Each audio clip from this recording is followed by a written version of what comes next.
What's going on, my friends? Biker Dave here. This is a clock from a 1966 Plymouth Fury III. Now, I'm pretty sure that this clock will be the same on tons of different models, you know, Chrysler C Body, B Body, maybe even A Body from the 60s.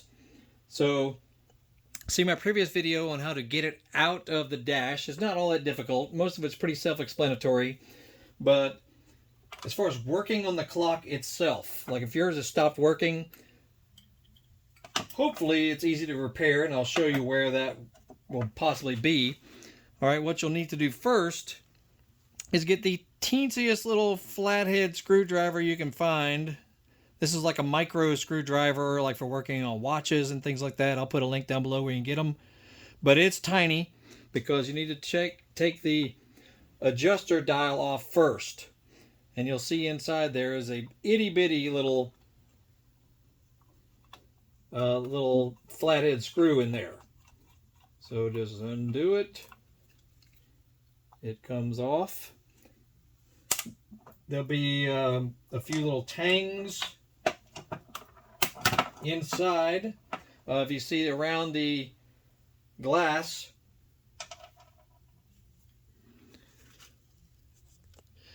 now be very careful with this little flat, I guess you call it a nut actually, because it is tiny and it will fall out of the adjuster bezel.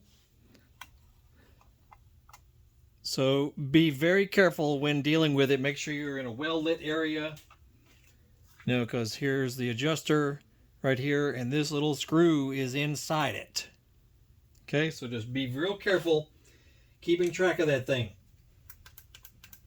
All right, now you'll just use you know, a small flathead screwdriver, and you'll need to pry up these little tangs around the perimeter of it. Then you'll see how the glass, well, plastic, comes off of it. Okay, and then this little bezel comes off as well. Keep everything organized. All right, now on the back,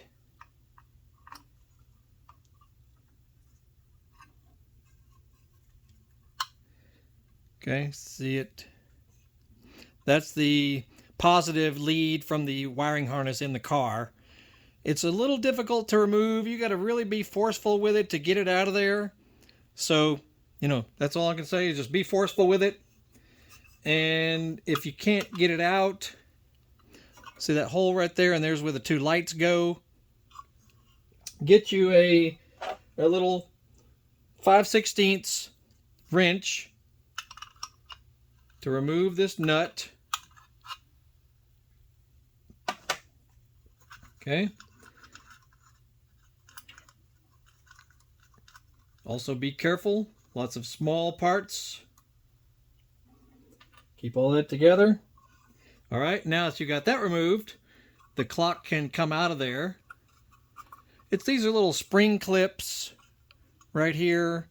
So just sort of, you know, work with them. It'll come right out. All right.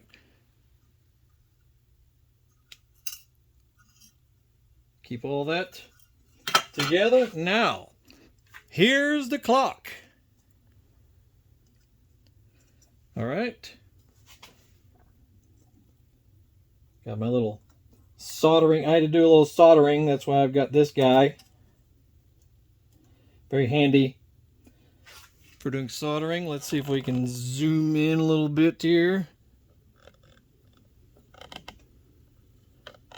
Okay.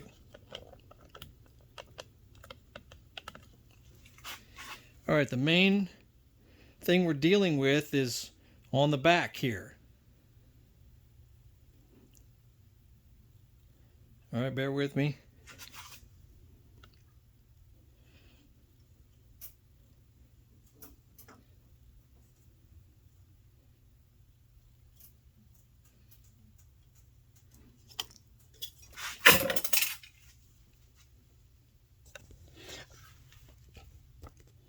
Okay. Now, if yours is not working, if I can get some focus action here. If yours is not working, it because here's where the little spade, you know, or little connector goes right there. It's probably because, see, there's a little bit of soldering area.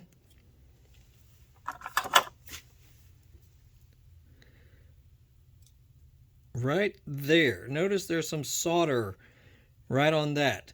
It could mean that the solder has broken free on yours because the power, you know, your 12-volt power has to go through there and into here because there's a teeny little wire that powers the clock, basically. Okay, and then your ground is that guy. Okay, so if you're wanting to test your clock out, you know, bench test it, so to speak, you would connect 12-volt power to that guy and connect negative to this little plate-looking thing. Be careful not to touch it, you know, to these little prongs. I don't know what to call them. Don't touch them to that because, you know, you'll ground the whole thing and it'll zap a little bit. So connect your alligator clip or whatever over here for your negative, and then your positive will be right there. That'll tell you if the clock is working. Okay? And, you know, and you can clean it off, you know, clean off inside here, these little spring clips. You might want to bend them slightly upward so that the clock will hold itself in place nice and firm. You can take a little bit of 3-in-1 oil like this. I'll put a link down below for that. You can dab just a drop or so of 3-in-1 oil on the moving parts of the clock, basically. These little gears, I mean, this is ancient technology, you know. This is not some digital clock like in today's cars. This is ancient. So just dab a little bit of 3-in-1 oil on all these little moving gears and things. That'll help it move a little more smoothly. But, you know, if you're able to solder or take it to someone who can, you'll need to solder that area right there, okay, to hold that in place. All right, so use, you know, get your soldering kit. If you don't know how to do it, I highly recommend you take it to someone who can do it. Probably a watch shop, you know, or a clock shop may be able to do it, or anyone who can do soldering can fix this. And that's how I fixed mine. It started running immediately when I connected everything back up. So there you go. Very happy about that because, you know, if you've already looked online, new old stock or new ones or even good working used ones are very freaking expensive. I was like, what the heck? So they know what they have when they're selling these things. And but yeah, see my previous video on taking it out of the dash and putting it back in the dash, you know, is pretty much reverse of that. You'll have to use, this is where the light shines down from the bottom of the clock. Imagine it were like this. Your two lights are back in the back of the housing. And the light shines down to illuminate the cigarette lighter area. Ashtray area. I think that's kind of cool. So you have to take this out to be able to take this housing out. Okay? So, and all you have to do is just bend these little tangs to get it to go back in this hole. Then that'll get all the way in there and then bend them off, you know, so that it'll stay, so this will stay in place. Do this after you put the clock back in the dash. And you'll see what I mean, because this will be pointing down inside the ashtray area, and you'll be going, how in the heck is this supposed to come out? That's how it comes out. And I didn't find this out until after I already removed it forcefully. Anyway, so there you go. This may apply to a ton of different clocks in cars. There's a part number for you right there, 2587092. But that's pretty much it. And, you know, keep track of everything you've taken off. It's a good time to go ahead and clean off, you know, your plastic and everything. Clean everything inside and out so it would look pretty when you put it back in the car.